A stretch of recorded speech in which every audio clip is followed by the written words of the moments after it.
ایاک نعبد و ایاک نستعین، ہم صرف تیری ہی بندگی کرتے ہیں اور کریں گے، اور ہم صرف تجھ ہی سے مدد مانگتے ہیں اور مانگیں گے۔ یہ ترجمہ میں کیوں کر رہا ہوں کہ یہ فعل مضارع ہے، عربی زبان میں فعل مضارع حال اور مستقبل دونوں کو کور کرتا ہے۔ ایاک کا جو ہے مفعول فاعل جو ہے، مفعول جو ہے اس میں ضمیر مفعولی اسے پہلے لا کر حشر کا مضمون پیدا ہو گیا۔ ہم تیری بندگی کرتے ہیں نہیں، ہم تیری ہی بندگی کرتے ہیں اور کریں گے۔ حال میں ترجمہ کیجئے تو یہ اظہار حال ہے، اور مستقبل میں ترجمہ کیجئے تو یہ عہد ہے، قول و قرار ہے، بہت بڑا معاہدہ ہے۔ وَإِيَّاكَ نَسْتَعِينُ، اور صرف تجھ ہی سے مدد مانگتے ہیں اور مانگیں گے۔ اس میں بھی حال کا ترجمہ اظہار حال، اللہ کرے کہ واقعی ہمارا حال وہی ہو، جب ہم یہ الفاظ کہتے ہیں تو واقعتاً ہم اس پر پورے اتر رہے ہوں کہ اسی کی بندگی کر رہے ہوں اور اسی سے ساری استعانت و استمداد کر رہے ہیں۔ جہاں تک مستقبل کا تعلق ہے وہ پھر ایک عہد ہے۔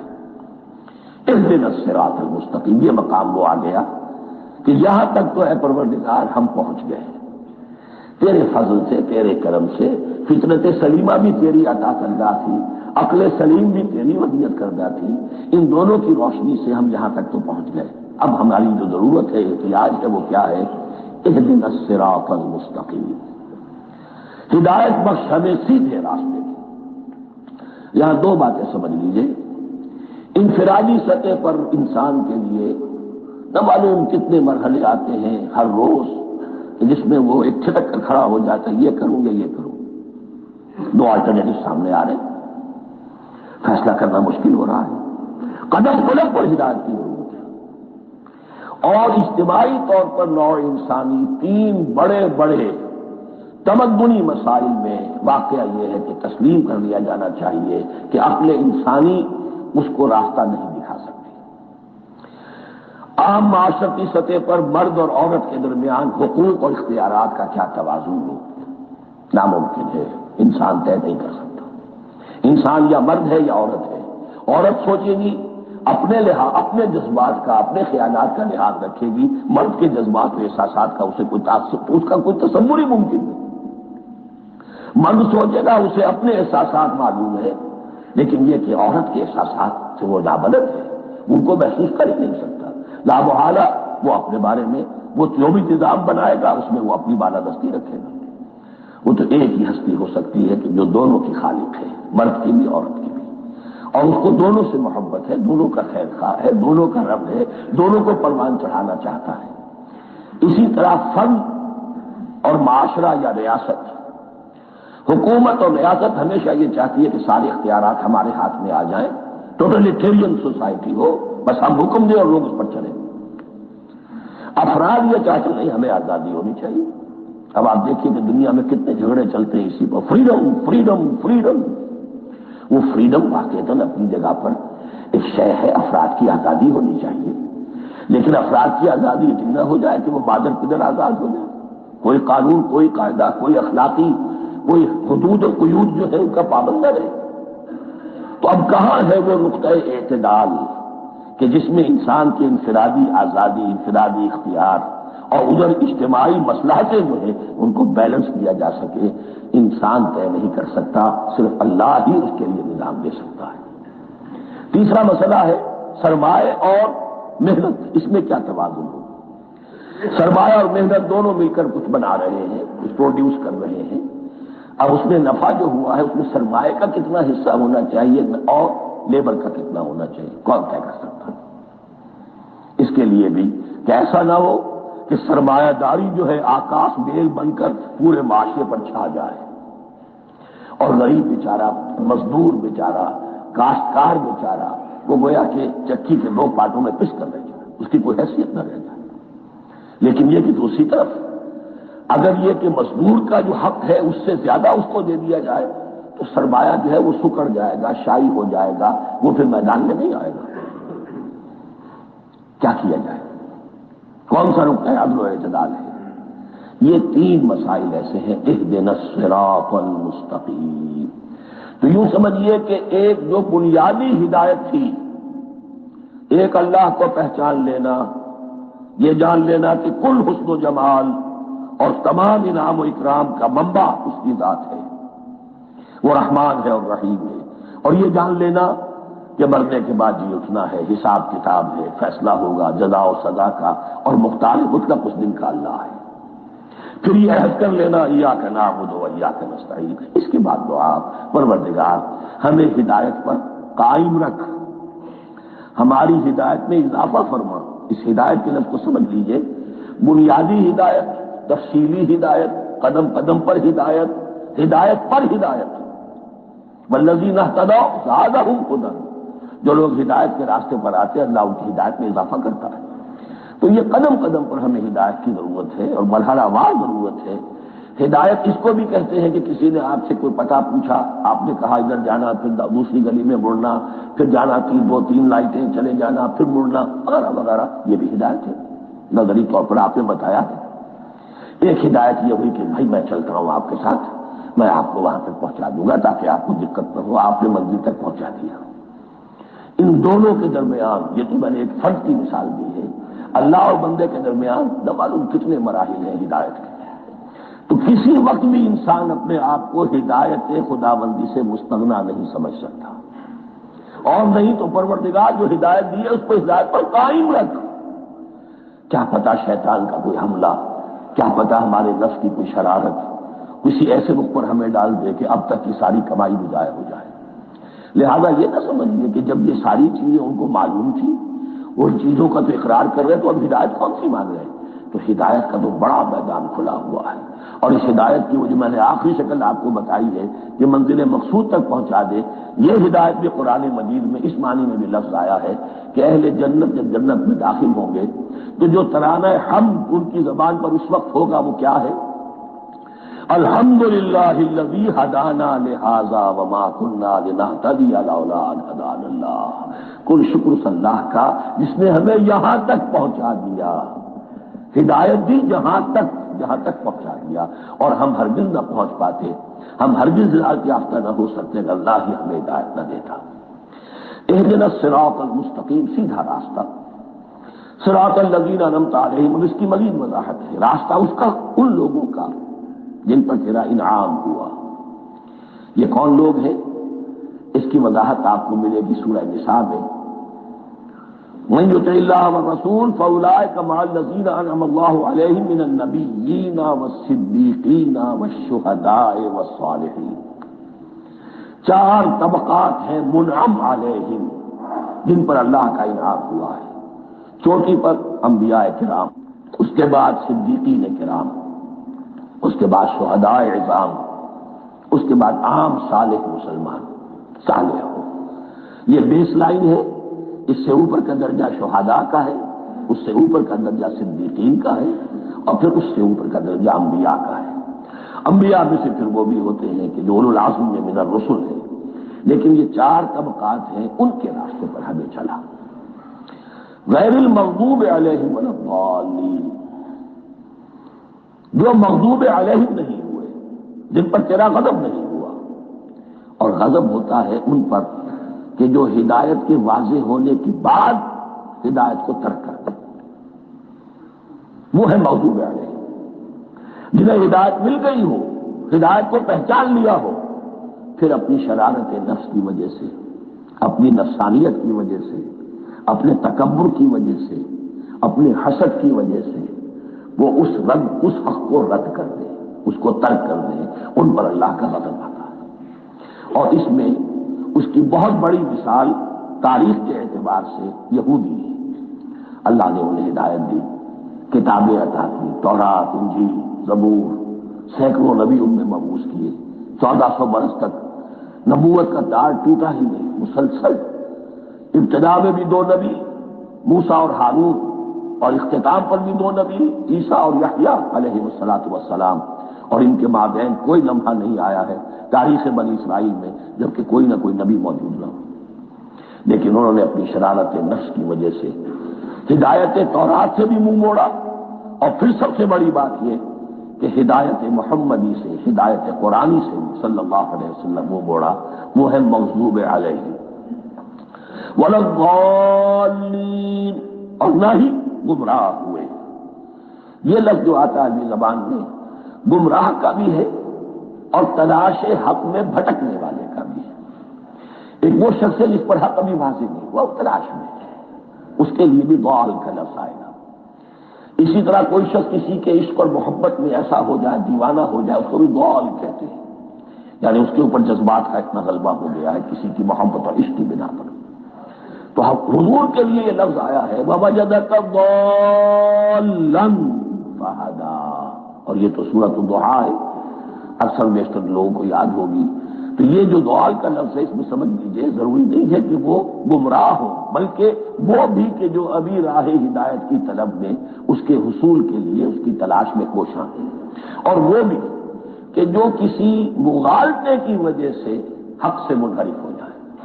یہ بھی جان لیجیے کہ ایک ہے بدنیت، تکبر، حسد، حق کو جان کر پہچان کر رد کر دینا یا چھوڑ دینا یا ترک کر دینا، ایک ہے کسی غلطی میں کسی جذبات کے اندر آ کر کسی غلو کے اندر مبتلا ہو کر اور حق سے منحرف ہو جانا۔ اس کی جو سب سے بڑی مثال ہے وہ نصارہ ہے، عیسائی ہے۔ حضرت مسیح کو انہوں نے مانا لیکن غلو کیا، یہ لفظ آئے گا آگے، لا تغلوا فی دینکم، اپنے دین میں غلو نہ کرو۔ جیسے ہمارے ہاں بھی بعض لوگ ہیں جو حضور صلی اللہ علیہ وسلم کی تعریف میں، حضور صلی اللہ علیہ وسلم کے ساتھ اپنی محبت کے اظہار میں غلو کر جاتے ہیں۔ یہ انتہا درجے کو ہو گیا تھا حضرت مسیح علیہ السلام کے ماننے والوں میں، اور اس کی بنا پر انہوں نے تثلیث کا عقیدہ ایجاد کر لیا اور حضرت مسیح علیہ السلام کو اللہ کا بیٹا بنا دیا۔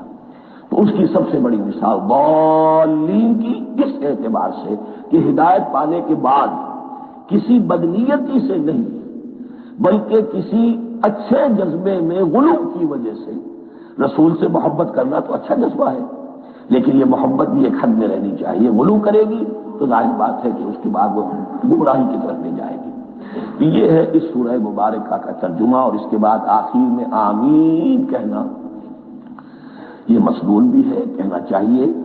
البتہ اختلاف یہاں بھی صرف اتنا ہے کہ نماز میں جب آپ امام کے ساتھ ہیں، وہ اگر جہری قرات کر رہا ہے تو آیا اس کے بعد آپ کو بھی بالجہر کہنا ہے آمین یا نہیں کہنا، یہ اختلاف ہے، ان میں کوئی فرق واقع نہیں ہوتا۔ یہ چیز متفق علیہ کہ کہنا ہے آمین، بلکہ یہ آمین تو یہودیوں میں ہے، یہ آمین جو ہے یہ عیسائیوں میں بھی ہے۔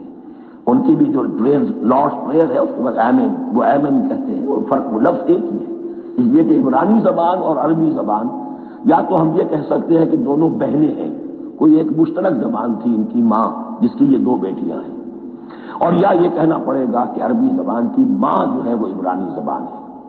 بہرحال بڑا قریبی رشتہ عربی کا اور عبرانی کا ہے، اس اعتبار سے وہ آمین۔ اب آپ کو معلوم ہے ہم السلام علیکم وہ کہتے ہیں، وہ سلام کہتے ہیں، تو فرق کیا ہے؟ وہ تو تلفظ کا فرق ہے۔ اسی طریقے سے اور بہت سے الفاظ ہیں، ان میں بعد میں بتا۔ اب میں اس سورہ مبارکہ کے بارے میں خاص حدیث آپ کو سنانا چاہتا ہوں، اور اسی سے در حقیقت جو امام ابو حنیفہ کا موقف ہے رحمۃ اللہ علیہ، اس کی حقانیت مزید مبرہن ہو جائے گی۔ یعنی کیا کہ آیت بسم اللہ سورہ فاتحہ کا جز نہیں ہے، سورہ فاتحہ الحمدللہ رب العالمین سے شروع ہوتی ہے۔ وہ میں آپ کو بتانا بھول گیا کہ جن کے نزدیک یہ سورت کا جز ہے وہ پھر جہری قرات میں بسم اللہ الرحمن بھی بلند آواز سے کہیں گے، اور جن کے نزدیک سورہ فاتحہ کا جز نہیں ہے وہ نہیں کہیں گے، وہ الحمدللہ رب العالمین سے قرات کریں گے۔ تو کوئی فرق نہیں ہے بنیادی۔ یہ حدیث جو ہے یہ مسلم شریف میں ہے اور حدیث قدسی ہے، اس کے راوی حضرت ابو ہریرہ ہے رضی اللہ تعالی عنہ، اور اس حدیث میں اس سورت کے مضامین کا نہایت عمدہ تجزیہ کر دیا ہے۔ حدیث کے الفاظ سن لیجئے، قسمت الصلاۃ بینی و بین عبدی نصفین۔